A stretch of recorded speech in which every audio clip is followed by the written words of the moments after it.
Bismillahirrahmanirrahim. Assalamualaikum warahmatullahi wabarakatuh. Eh, di sini saya akan menjelaskan tentang metode observasi. Metode observasi ini biasa dilakukan untuk penelitian pendekatan kualitatif.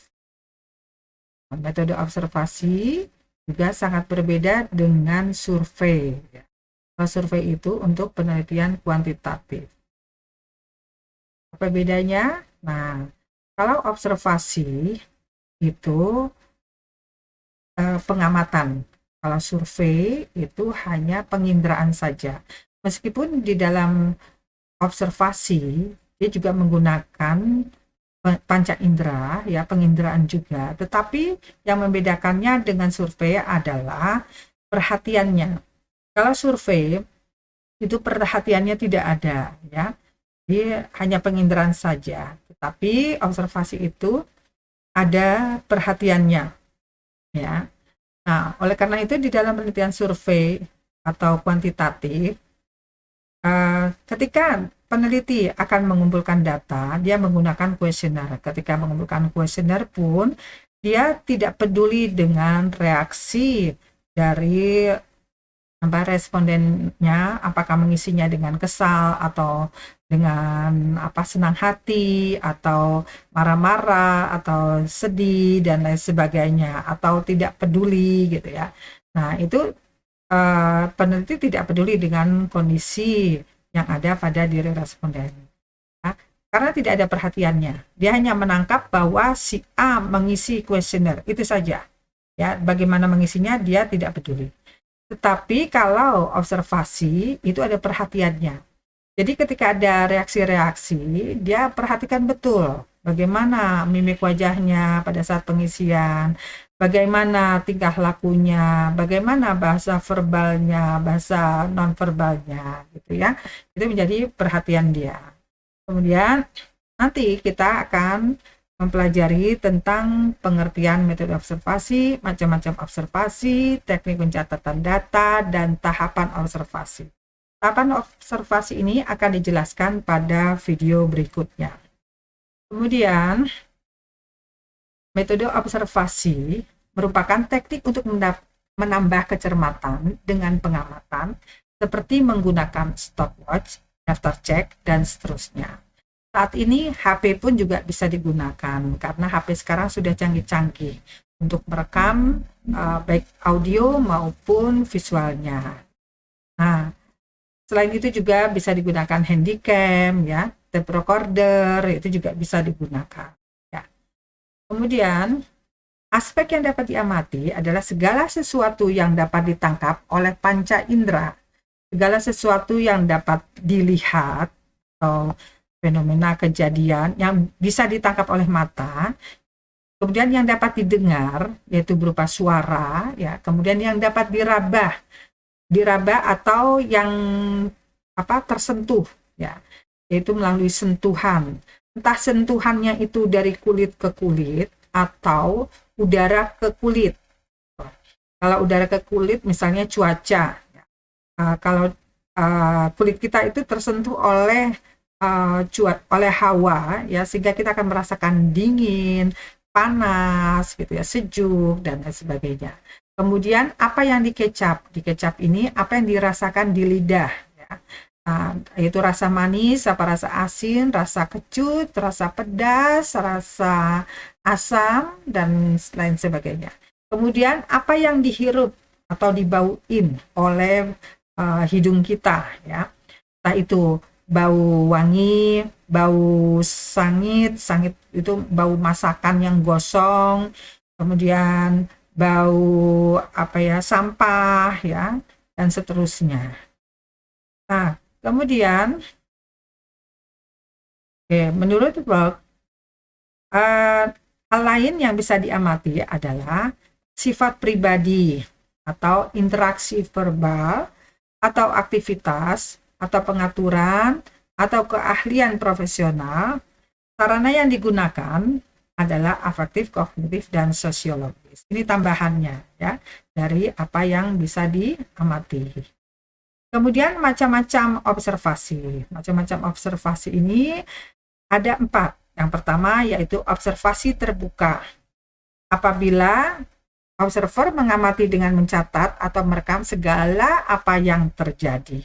Jadi, pada observasi terbuka ini, observer atau peneliti itu mencatat semua kejadian meskipun yang muncul dia bukan fokus penelitian. Ya, itu tetap harus dicatat. Ya. Meskipun kelihatannya tidak terkait, gitu ya.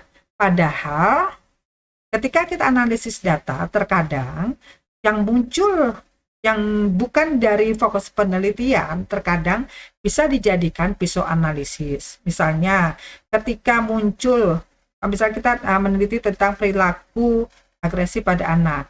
Ketika muncul perilaku agresif pada anak, ya, kemudian sebelumnya ada kejadian di luar dari anak-anak ini, misalnya oleh pendamping anak tersebut, orang tua atau asisten rumah tangga atau kakaknya yang mengantar anak-anak tersebut ke arena bermain, ya, itu memarahi anak itu misalnya. Nah, akhirnya anak itu melampiaskannya kepada teman-temannya, gitu ya, nonjok, memukul dan lain sebagainya, begitu. Ya, jadi peristiwa pengantar anak ini memarahi anak tersebut itu merupakan bisa dijadikan sebagai penyebab dari munculnya perilaku agresif tersebut. Nah, kemudian yang berikutnya adalah observasi terfokus. Nah, yaitu apabila observer mengamati dengan memfokuskan pada objek peneliti yang diteliti, ya. Jadi dia terfokus pada objeknya saja, pada fokus penelitiannya saja. Misalnya, ketika kita akan meneliti atau observasi tentang perilaku agresif pada anak, maka yang kita catat adalah perilaku anak tersebut saja. Di luar itu tidak dicatat, gitu, ya. Nah, untuk memfokuskannya lagi, di sini nanti ada caranya lagi, ya, sehingga kita dipermudah untuk mencatat dan mencatat fokus penelitiannya, objeknya menjadi lebih bisa kita tangkap lebih banyak lagi. Ya. Nah, kemudian yang berikutnya adalah observasi terstruktur, yaitu apabila observer mengamati dengan tujuan berapa kali objek atau rincian muncul dan hasil akhirnya menggunakan persentase. Jadi dalam observasi tersebut lebih kepada frekuensinya, berapa kali objek tersebut muncul, berapa kali perilaku agresifnya itu muncul, gitu. Atau dengan persentase. Yang terakhir adalah observasi sistematik. Observasi sistematik ini adalah apabila observer mengamati dengan bantuan skala rating. Nah, pada observasi sistematik ini dia sudah tidak melihat lagi perilaku apa saja yang muncul, dan dia sudah tidak melihat lagi berapa kali perilaku itu muncul, tetapi dia sudah masuk ke dalam penilaian. Nah, dan ini biasanya khusus ada yang sering dipakai, yang itu biasa digunakan untuk mengamati sifat. Jadi yang sifatnya abstrak, ya, yang objeknya itu abstrak. Nah, nanti kita jelaskan setelah ini. Ya. Nah, di setiap observasi itu harus ada halaman muka, ya. Dalam catatan lapangannya itu harus ada halaman muka. Contohnya seperti ini. Di dalamnya ada observasi yang keberapa. Nah, hal ini harus dituliskan karena ketika kita observasi tidak cukup sekali, ya. Karena menurut Nasution dalam buku penelitian naturalistik, dia mengatakan jika kita meneliti satu orang saja atau individu, maka minimal kita harus 10 kali pengamatan atau 10 kali observasi. Nah, oleh karena itu sangat penting dituliskan berapa ini observasi yang keberapa. Nah, kemudian tempat, tanggal, bulan, tahun, serta alamat observasi. Nah, ini juga menjadi penting karena setiap tempat, tanggal, bulan, tahun, alamat yang berbeda pada saat observasi itu hasilnya juga bisa berbeda gitu. Jadi di sini supaya bisa dipertanggungjawabkan datanya maka perlu dituliskan ya. Kemudian nama observernya siapa? Kemudian variabel penelitiannya. Maksudnya di sini adalah objek yang diteliti ya, fokus penelitiannya apa gitu ya. Objeknya apa gitu. Misalnya objeknya tentang perilaku agresif pada anak.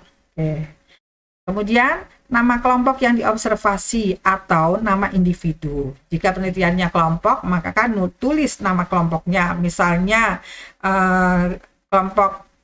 kelompoknya itu yang kita amati adalah kelompok bermain di RT sekian misalnya gitu ya, atau di taman bermain bla bla bla misalnya. Kalau nama individu, kalau penelitiannya individu, maka nama individunya yang dicatat. Jadi ini salah satu ya. Jadi bukan berarti nama individu tiap anggota kelompok itu dituliskan, tidak. Ya. Kemudian jumlah yang diobservasi ada berapa? Ini juga tergantung apakah kelompok atau individu. Kalau kelompok berapa orang, kalau individu pasti satu orang ya.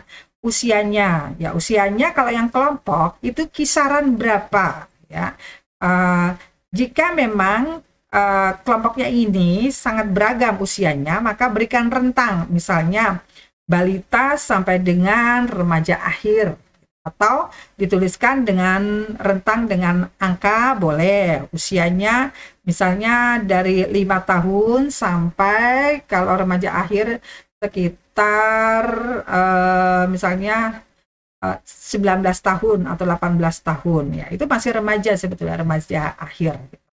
Nah, kemudian jumlah orang yang hadir pada latar. Nah, jumlah orang yang hadir pada latar ini adalah orang-orang yang bukan subjek penelitian, tetapi dia hadir pada saat pengambilan data atau pada saat observasi.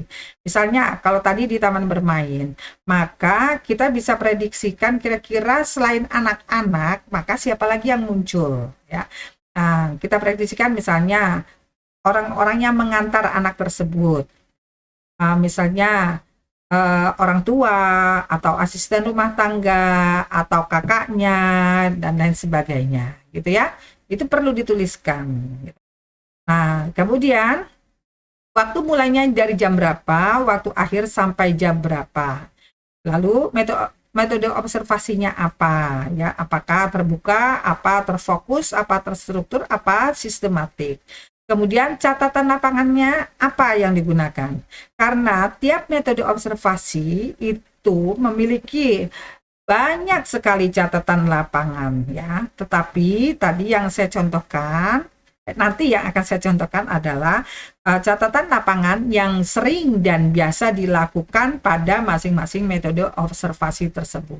Kemudian derajat pengamatan. Nah, derajat pengamatan ini juga nanti akan dipelajari pada tayangan yang berikutnya. Oke, kita lanjut kepada teknik pencatatan data observasi. Observasi terbuka. Nah, yang biasa digunakan adalah teknik diary. Ya. Menurut Billman, teknik diary dapat memfokuskan kepada perilaku individu dan penampilan emosional maupun individu maupun kelompok, baik dalam performance test maupun yang non-test gitu. Nah, ini kalau Billman ini bicara dalam ruang lingkup pendidikan ya. Jadi diary ini bisa mencatat ya kondisi anak, motor halusnya ya, dan penampilan emosionalnya, baik dalam pelaksanaan tes, performance test maupun yang non-test. Artinya tidak dalam kondisi tes ya, itu juga kita bisa mengamati mereka dengan teknik diary ini ya, biasa digunakan seperti itu. Kemudian Jackie Harding dan Smith ya mengatakan bahwa teknik diary ini sering digunakan untuk catatan harian, sering untuk mencatat perubahan atau pengkajian perkembangan anak. Model diary ini sering digunakan di dalam pengkajian perkembangan anak. Jadi kita mencatat semua perkembangan seorang anak dari usia sekian sampai sekian, semua perubahan-perubahannya itu bisa dicatat gitu ya. Karena teknik diary ini tidak terlalu banyak aturannya, maka kita bisa menuliskannya agak sedikit fleksibel ya, karena tidak ada aturan-aturannya. Pokoknya apa yang dilihat, didengar, kemudian dibauin, kemudian dikecap ya, dihirup ya, kemudian apa yang tersentuh oleh kulit kita itu kita catat gitu. Nah, jadi dan tidak terfokus kepada fokus masalahnya saja. Kemudian alat yang biasa digunakan adalah pulpen dan buku catatan yang diberi tanggal ataupun tape recorder atau kamera foto maupun video. Cara mencatat perilaku dan percakapan dengan cepat. Ya. Jadi selain alat-alat yang keras ya, hardware tadi ya, maka diperlukan juga ya sebuah catatan pendek atau shorthand ya, and short itu seperti steno, simbol, lambang, singkatan atau istilah. Nah, steno, simbol, lambang, singkatan atau istilah ini digunakan dan sangat bermanfaat untuk mencatat segala sesuatunya dengan cepat ya. Karena biasanya apa yang kita amati itu bermunculan dengan cepat dan bersamaan. Oleh karena itu kalau kita mencatatnya tidak cepat ya, dengan menuliskan kata-kata memukul, nah itu kita akan bisa kehilangan fenomena yang muncul bersamaan lainnya gitu. Nah, dengan steno, simbol, lambang, singkatan atau istilah ini sangat membantu catatan pendek tersebut gitu. Nah, kemudian contohnya kita menggunakan kata kunci peneliti ya. Setuju. Kata setuju itu kita tulis dengan S7. Nah, itu harus disepakati oleh diri kita sendiri ya. Kemudian target anak ini adalah subjek yang diteliti. Misalnya saya menelitinya hanya individu, satu orang, Susi namanya. Nah, ini kita sebut target anak, maka kita singkat dia TA.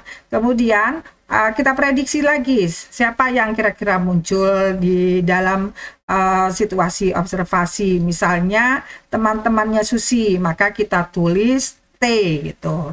Nah, kemudian contohnya ya, kalau misal kita menulis Susi setuju dengan apa yang dikatakan temannya, maka kita cukup menuliskan TA S7 T. Nah, artinya TA itu Susi, S7 itu setuju, T itu teman. Jadi Susi setuju dengan apa yang dikatakan temannya gitu. Nah, yang mengerti shorthand ini hanya peneliti saja atau observer. Nah, orang lain tidak mengerti karena yang membuat simbol ini adalah peneliti itu sendiri tanpa tanpa kesepakatan orang lain. Jadi hanya dirinya sendiri. Kecuali kalau penelitinya berkelompok ya, ada beberapa orang, maka itu harus disepakati bersama. Tapi sebetulnya tidak juga. Nah, bisa juga masing-masing membuat simbol-simbol sendiri ya, secara pribadi gitu ya. Nah, jadi apa yang enak atau biasa atau mudah dipakai oleh seorang peneliti, maka itulah yang dipakai. Kemudian contoh teknik pencatatan data observasi terbuka yaitu diary. Di sini terdiri dari kata kunci. Nah, kata kunci ini yang tadi ya, simbol, kode, singkatan. Nah, ini dituliskan sebelum kita ke lapangan, sebelum kita observasi, kita sudah menuliskan kata kunci ini gitu ya, yang kira-kira nanti akan muncul gitu ya. Entah itu orang-orang yang hadir atau kira-kira perilaku yang akan muncul gitu ya, itu kita beri entah singkatan, simbol, atau kita mencatat dengan steno nantinya. Kemudian kolom berikutnya, baris berikutnya adalah deskripsi latar. Nah, deskripsi latar ini menggambarkan situasi dan kondisi tempat observasi. Boleh dicatat sebelum observasi. Jadi, dan bukan hanya boleh, sebaiknya sebelum observasi. Supaya nanti pada saat kita penelitian ya, kita tidak sibuk dengan mencatat deskripsi, sementara perilaku agresifnya itu sudah banyak bermunculan dan kita tidak sempat mencatat. Jangan sampai seperti itu. Nah, deskripsi latar ini misalnya gini, denahnya. Denahnya tidak perlu digambarkan bagus-bagus ya, cukup dengan kotak bundar gitu ya, dikasih kode ini apa, gitu, posisinya sebelah mana. Misalnya kalau taman bermainnya itu berbentuk lapangan, sudah pasti bentuknya kotak ya. Nah, kemudian kita perhatikan ada apa lagi di situ. Oh, ada pohon. Nah, pohon kita gambarkan dengan tanda bulat misalnya. Oh, di posisi sebelah kiri ada sebuah pohon gitu ya. Pohonnya besar, maka bulatnya agak besar. Kemudian ternyata di sebelah kanannya itu ada pohon yang kecil, maka bulatannya kecil misalnya. Kemudian kita lihat ada apa lagi? Oh, ternyata ada bangku panjang ya yang terdiri dari kayu misalnya. Untuk tempat duduk-duduk. Nah, di situ Anda gambarkan kotak panjang gitu, tulis bukan kursi, bangku ya, atau tulis tempat duduk gitu kan. Nah, posisinya sebelah mana itu harus persis gitu. Nah, ini bisa dituliskan sebelumnya ya, sebelum kita observasi. Bisa sehari sebelumnya atau 1 jam sebelum kita observasi. Misalnya observasi itu harusnya dimulai pada jam 4, maka kita sudah hadir di situ jam setengah 4 atau jam 3 dan kita mencatat latarnya. Nah, selain denah juga kita menggambarkan kondisi cuacanya ya, misalnya cuacanya panas atau dingin atau sedang hujan, misalnya mereka tetap bermain hujan-hujanan dan lain sebagainya gitu ya. Nah, kalau misalnya kita mengisinya itu sehari sebelumnya, dikhawatirkan latarnya itu sudah berubah. Misalnya sehari sebelumnya kita melihat ada pohon, di denah kita ada pohon.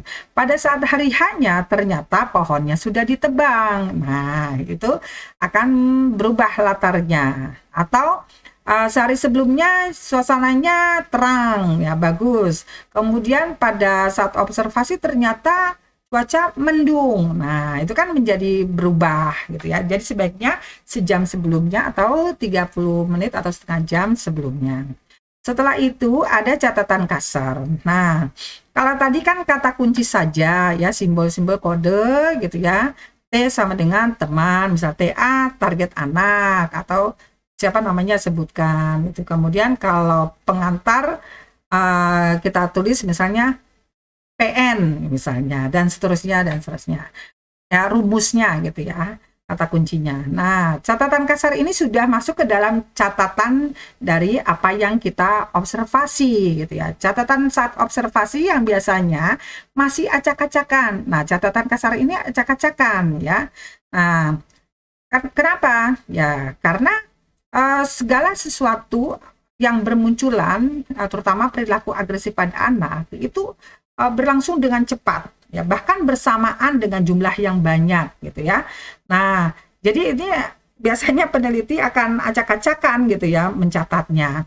Bahkan ada pula catatannya itu singkat, karena tidak sempat ada perilaku yang lain yang muncul lagi. Nah, kemudian ada kejadian lain gitu ya yang harus Anda catat. Nah, karena tidak sempat, akhirnya hanya sepotong Anda catat, kemudian sebagian kalimatnya ada di pikiran Anda gitu ya. Nah, ini makanya menjadi berantakan gitu. Tapi berantakannya ini tentunya peneliti sangat paham gitu ya. Bukan berantakan berarti tidak memiliki arti, tetapi bisa diterjemahkan. Kemudian ya, catatan acak-acakan ini biasanya menggunakan steno, simbol, singkatan, atau istilah, atau inisial yang terkadang tertulis dengan lengkap, namun terkadang hanya sebagian lagi tersimpan di pikiran kita. Nah, ini tadi yang saya sudah katakan. Catatan dengan bahasa apa adanya, tidak boleh dengan bahasa ada apa-apanya.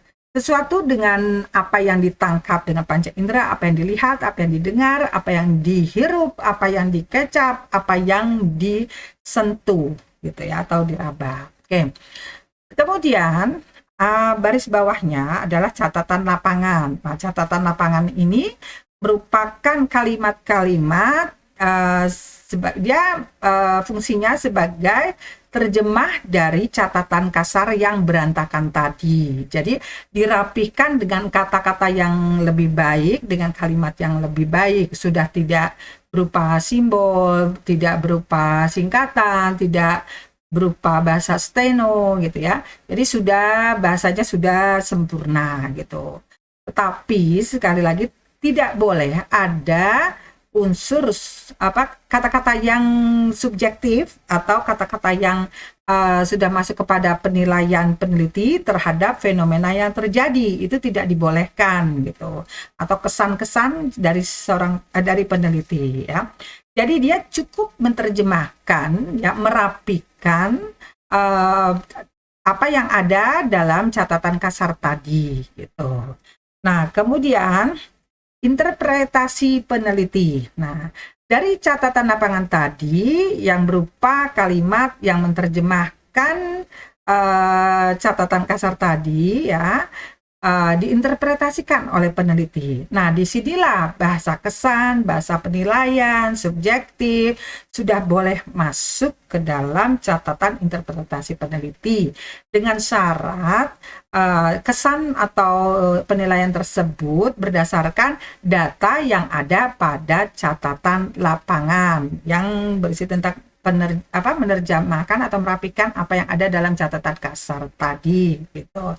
Jadi tidak boleh keluar dari jalur itu. Saya contohkan misalnya dalam catatan tertulis ya, ketika azan subuh santri dibangunkan oleh ustadznya untuk melaksanakan sholat subuh berjamaah di masjid, dan ini merupakan kewajiban. Nah, jika ada yang tidak melaksanakan sholat di masjid ya, maka dia diberi hukuman.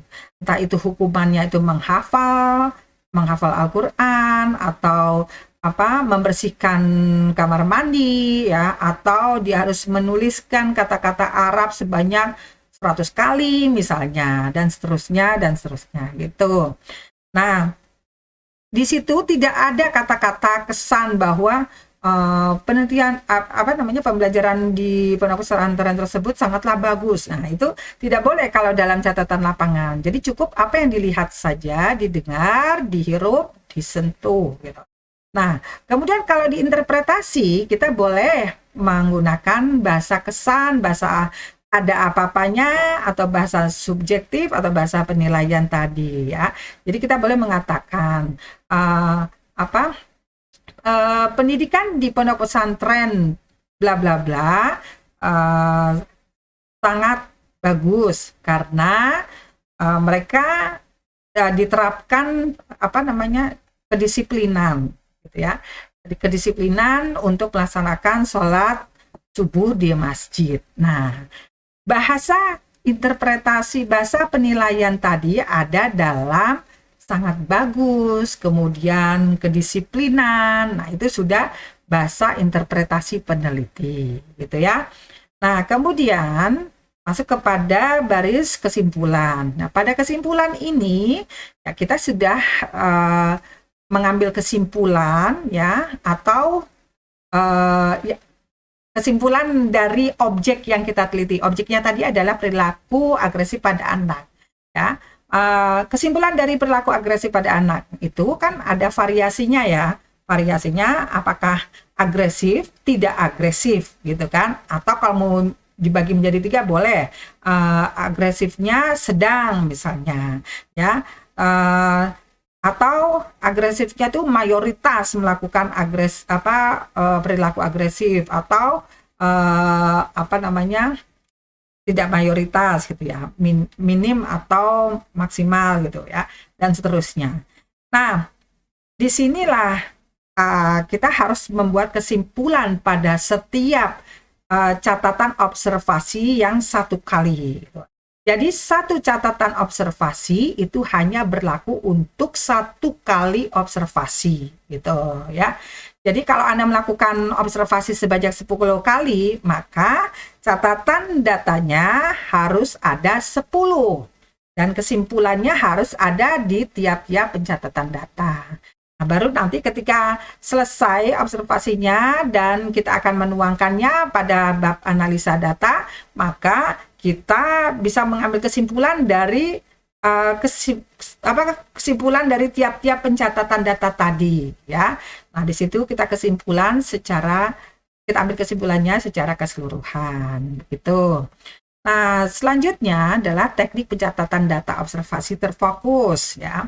Ini kita fokus kepada objek yang diteliti saja. Jadi tadi saya ulangi lagi, kalau diary itu kita mencatat semua kejadian yang muncul ya, meskipun itu bukan menjadi objek penelitian kita ya, tetapi kita meneliti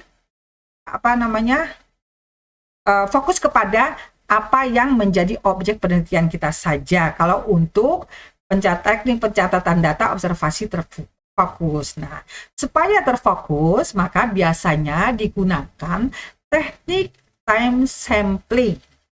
Jadi, teknik yang menggunakan sampel waktu, gitu ya.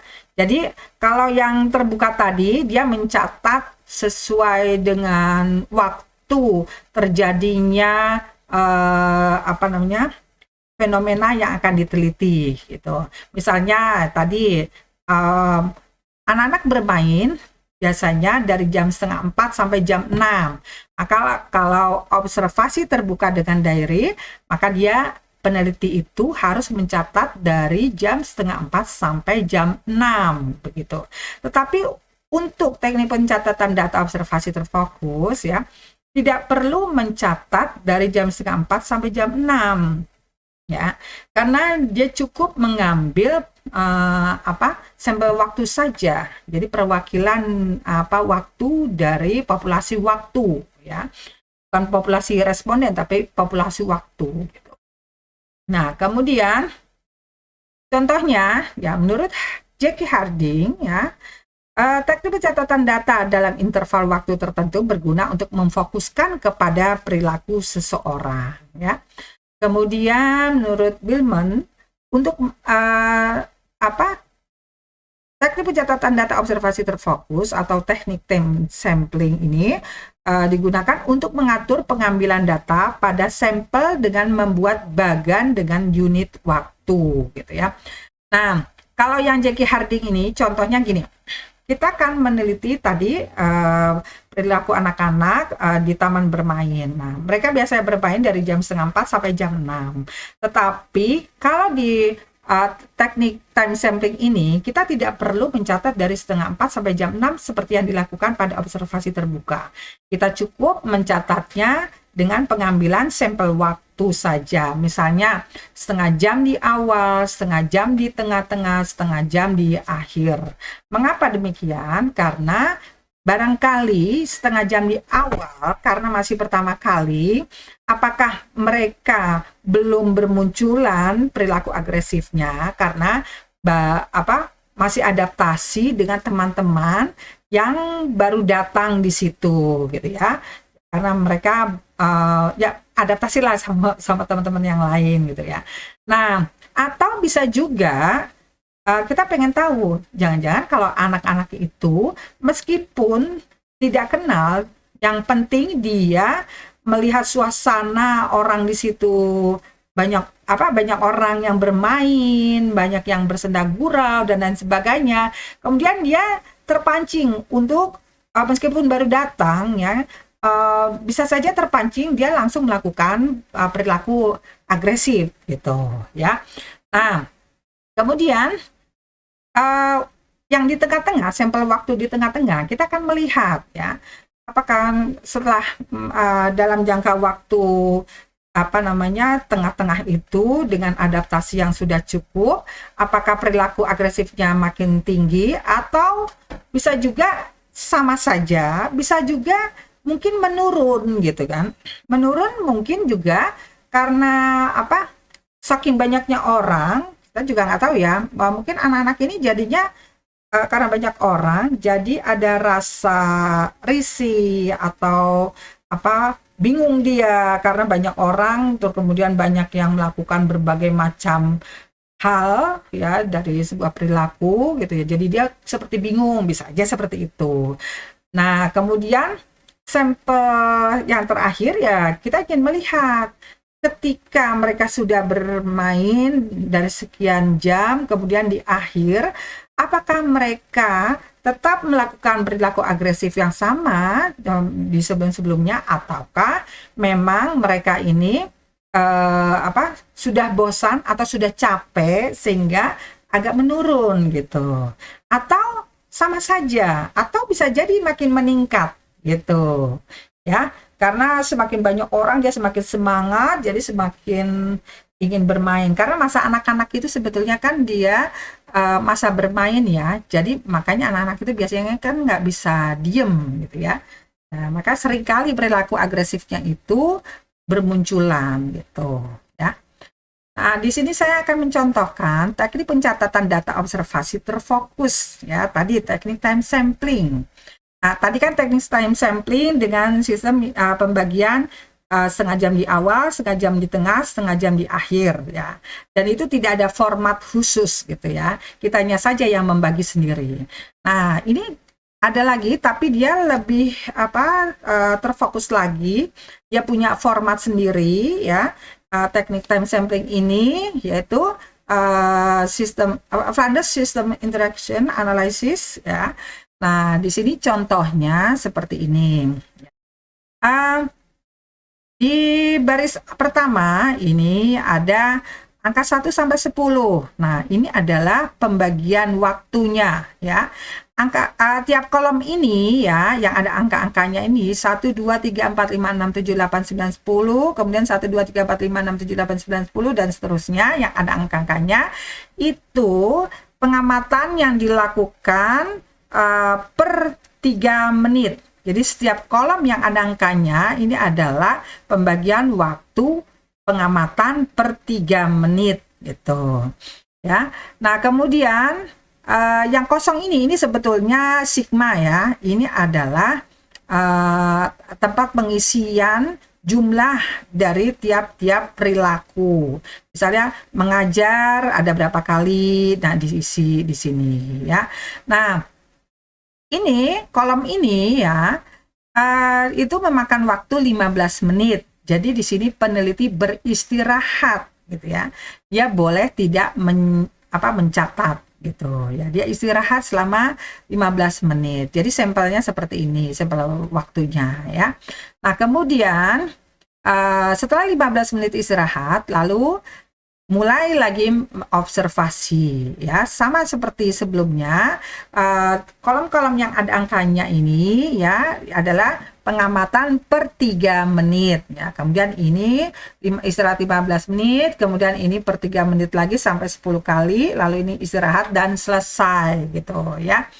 Nah, kalau dihitung maka ini kan 1 sampai 10 per 3 menit, berarti 10 dikali 3, berarti 1 sampai 10 ini jumlahnya adalah 30 menit atau setengah jam. Istirahat 15 menit, lalu 1 sampai 10 ini 30 menit ya, setengah jam, lalu istirahat 15 menit, lalu ini 30 menit lagi. Lalu selesai, seperti itu ya. Nah, ini lebih lebih terfokus lagi ya dengan pembagian waktu seperti ini dibanding yang sebelumnya. Oke. Selanjutnya, ya, teknik pencatatan data observasi terstruktur dengan sistem kategorisasi ya. Menurut Berg, bahwa sistem yang paling terkenal di antara beribu-ribu teknik yang dibuat sendiri adalah sistem kategorisasi ya. Teknik pencatatan data saat observasi terstruktur untuk mengukur seberapa sering terjadi dari jumlah reaksi yang sebenarnya. Jadi kalau terbuka itu mencatat semua kejadian meskipun bukan objek penelitian, asalkan munculnya itu di tempat bersamaan dengan tempat observasi di mana munculnya objek dan munculnya itu dalam satu waktu dengan objek penelitian itu. Nah, kemudian kalau tadi yang terfokus ya, dia hanya mencatat fokus masalah saja, dia mencatat objek penelitian lebih terfokus ya. Jadi dia hanya mencatat objek penelitian saja. Jadi kejadian yang muncul di luar perilaku agresif ya, maka itu diabaikan, tidak dicatat gitu. Kalau yang terbuka kenapa harus dicatat? Karena mereka beranggapan bahwa fenomena yang terjadi di waktu dan tempat yang sama munculnya dengan objek penelitian yang diteliti itu seringkali bisa dijadikan pisau analisis untuk perilaku agresif. Misalnya ada seorang anak yang perilaku pada saat bermain itu perilaku agresifnya sangat tinggi gitu ya. Itu bisa dilihat kenapa kira-kira, oh ternyata karena sebelumnya dimarahi oleh pengantar gitu, pengantar anak itu, entah itu asisten rumah tangga atau orang tua atau kakaknya dan lain sebagainya. Mungkin dia dimarah-marahi, maka dia kesel, jadi dia melampiaskannya kepada perilaku agresif atau mengganggu teman-teman yang lain gitu ya. Usil gitu ya. Itu makanya terbuka tadi itu biasa digunakan untuk mencatat perkembangan anak gitu ya. Karena mencatat yang di luar fokus penelitiannya, di luar objek penelitiannya. Oke. Kemudian sistem kategorisasi ini ya yang terfokus tadi ya, supaya dia lebih terfokus lagi ada time sampling ya. Jadi mencatat dengan sampel waktu. Nah, sampel waktu yang tanpa format, kalau yang satu dengan format. Yang tadi Flanders, System, Interaction, Analysis gitu. Nah, kemudian kalau teknik pencatatan data observasi terstruktur, ini dengan sistem kategorisasi. Dia betul mencatat perilaku objek penelitian yang ada ya. Tapi dia lebih fokus berapa kali muncul objek tersebut gitu ya. Nah, dia lebih pada pengukurannya gitu ya. Nah, seberapa sering terjadi dari jumlah reaksi yang sebenarnya ya. Nah, tetapi cara penulisannya itu dengan bentuk kalimat ya. Ketika dia mengamati itu dia mencatat dengan kalau ada yang memukul, menjambak, atau bisa juga dengan singkatan. Ya, kita kalau memukul itu MKL, gitu ya, menjambak MJB misalnya ya di kata kunci kita udah siapkan misalnya, gitu ya. Nah, tapi dia fokus kepada objek penelitiannya saja. Nah, nanti dari sini baru kita menghitung ada berapa. Nah, kalau ini kan ada kategori perilaku nakal, ada kategori perilaku baik ya. Bisa saja cuma satu kategori perilaku baiknya tidak ada, tapi kita hanya ingin melihat kategori perilaku nakal atau perilaku agresif. Agresif sebetulnya belum tentu nakal gitu ya. Jadi bisa pilih gitu kan. Nah, kemudian selanjutnya adalah observasi terstruktur. Oke, kalau yang tadi masih terstruktur ya. Nah, ini bisa dengan checklist ya. Billman mengatakan bahwa checklist merupakan cara mudah mengumpulkan data perilaku secara keseluruhan saat pengamatan berlangsung.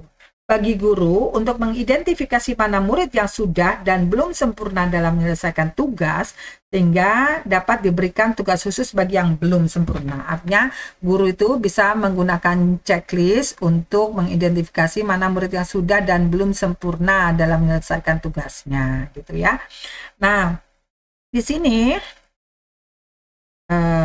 menurut Harding ya, checklist ini juga bisa digunakan untuk memonitor kemajuan perkembangan anak Ya, selain juga diary tadi ya.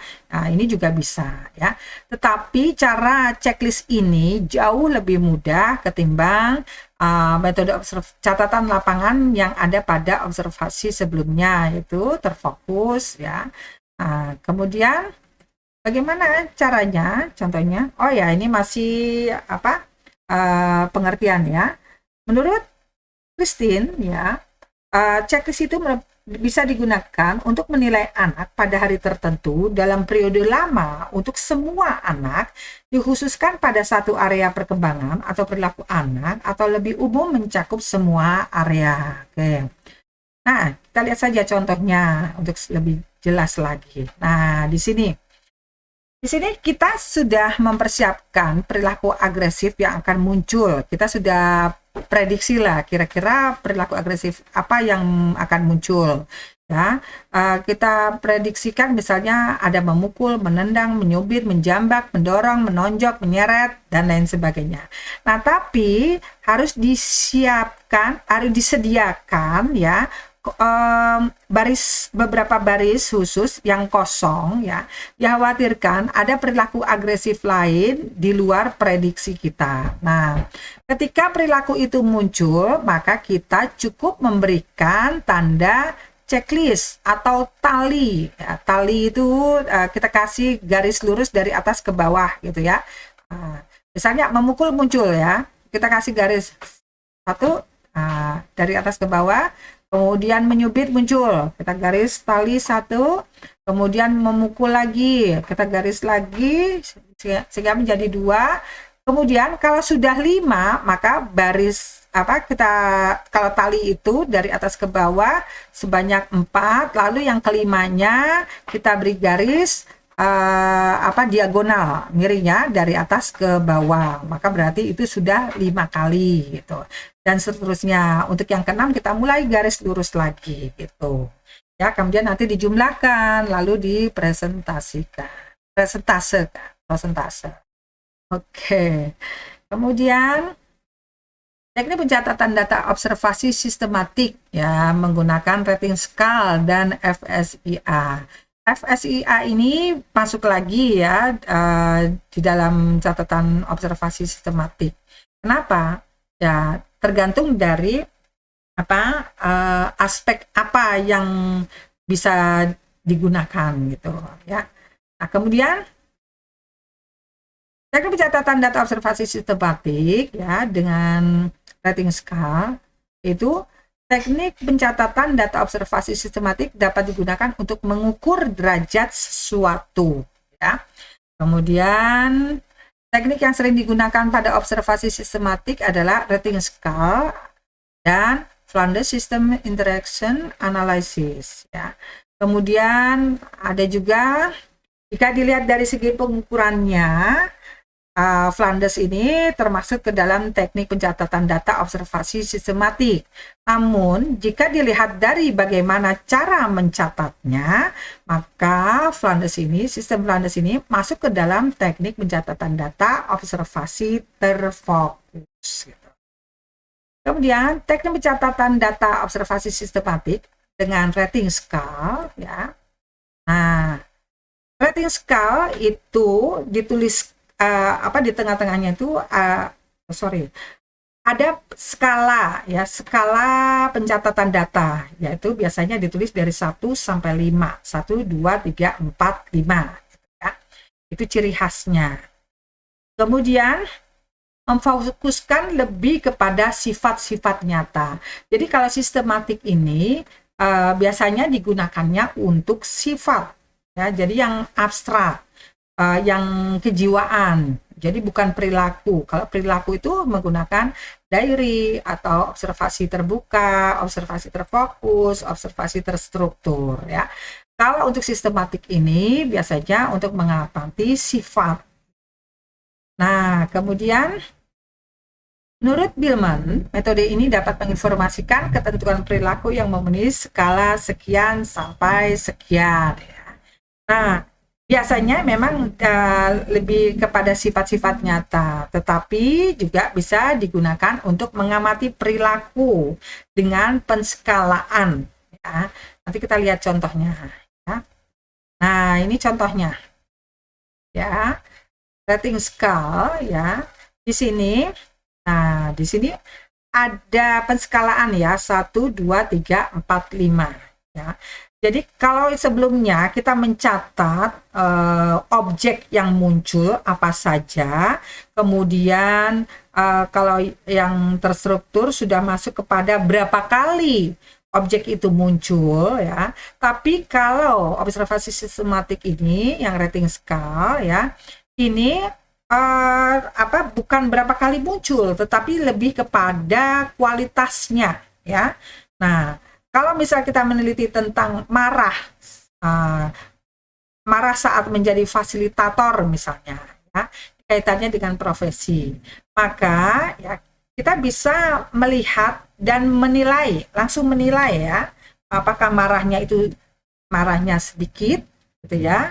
Maksudnya ya nggak kelihatan marahnya, tapi dari kata-katanya itu kelihatan marah, nadanya datar, misalnya tidak keras, tapi kata-katanya itu menusuk. Nah, itu menunjukkan bahwa dia tidak suka. Tapi datar aja dia menyampaikan, tidak sambil melotot, tidak dengan nada yang tinggi gitu ya, atau tidak dengan muka merah gitu ya, biasa aja.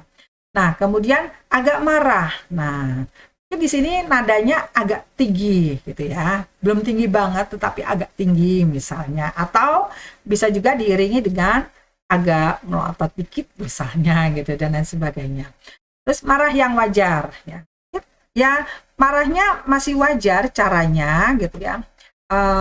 Kalau yang marah wajar mungkin dia dengan nada yang agak keras gitu ya misalnya, tetapi tidak ada kata-kata kasar misalnya, kemudian juga dia tidak berlama-lama marahnya, tidak mengulang-ulang kata-kata marahnya tadi gitu ya, tidak lama gitu ya. Kemudian ada marah-marah. Nah, marah-marahnya ini dia menunjukkan kekesalannya, tetapi kata-kata marahnya ini terus diulang terus gitu ya, sampai agak lama gitu kan. Misalnya gitu, kamu ini gimana, masa kerjaan gini aja nggak bisa, kamu sekolah nggak sih, misalnya ya, itu kan bisa dipelajari gitu, anak-anak SD juga tahu gitu, masa kamu nggak bisa, kamu terus gitu, marah-marah gitu ya. Nah, sangat marah mungkin bisa dengan yang nadanya lebih tinggi lagi, sehingga orang lain pun menjadi takut, khawatir, dan orang yang dimarahin pun juga menjadi takut atau khawatir, jadi ciut gitu ya. Atau bisa juga dengan main tangan ya, atau bahasa kasar mulai muncul gitu ya. Jadi yang marahnya itu kualitasnya sangat tinggi gitu ya. Nah, kemudian teknik pencatatan data observasi sistematik dengan semantik diferensial ya. Semantik diferensial ini, teknik pengukuran ini diperkenalkan oleh Charles Osgood, merupakan penyempurnaan dari skala Likert yang tidak mampu menjangkau respon yang bersifat multidimensi. Hasil penskalaan berbentuk profil. Oke. Kita lanjut. Oke. Contoh teknik pencatatan data ya. Contoh teknik pencatatan data observasi sistematik atau semantik diferensial, contohnya misalnya kritik guru. Nah, jadi kita ingin mengkritik guru ya. Nah, bentuknya seperti ini. Jadi ada kutub negatif, ada kutub positif. Nah, kalau semantik diferensial ini benar-benar digunakan untuk sifat ya, bukan perilaku. Kalau skala rating masih bisa digunakan untuk perilaku ya. Jadi kutub negatif ya. Nah, ada sinis, kutub positifnya ada ramah, kutub negatifnya ada ceroboh, kutub positifnya ada cekatan ya. Nah, kemudian ini penskalaan untuk kualitas dari kutub negatif dan kutub positifnya ya. Oke. Jadi semakin tinggi angkanya yang mengarah ke kanan, berarti dia semakin mengarah kepada positif. Semakin angkanya tuh ke kiri, maka angkanya semakin sedikit, maka lebih cenderung mengarah kepada kutub negatif gitu. Jadi kalau kita mengisi angka 6 ya, ya dia ramah tapi agak ramah misalnya gitu ya. Kemudian kalau dia mengisinya ke angka 2, checklist angka 2, maka lebih menuju kepada sinis gitu ya. Jadi sudah sampai kualitas ya. Oke, sudah sampai pada penilaiannya. Nah, di sini saya membuat skemanya ya, kerangkanya dari apa yang sudah saya ajarkan ya. Untuk memudahkan menghafal dan untuk memudahkan pemahaman ya.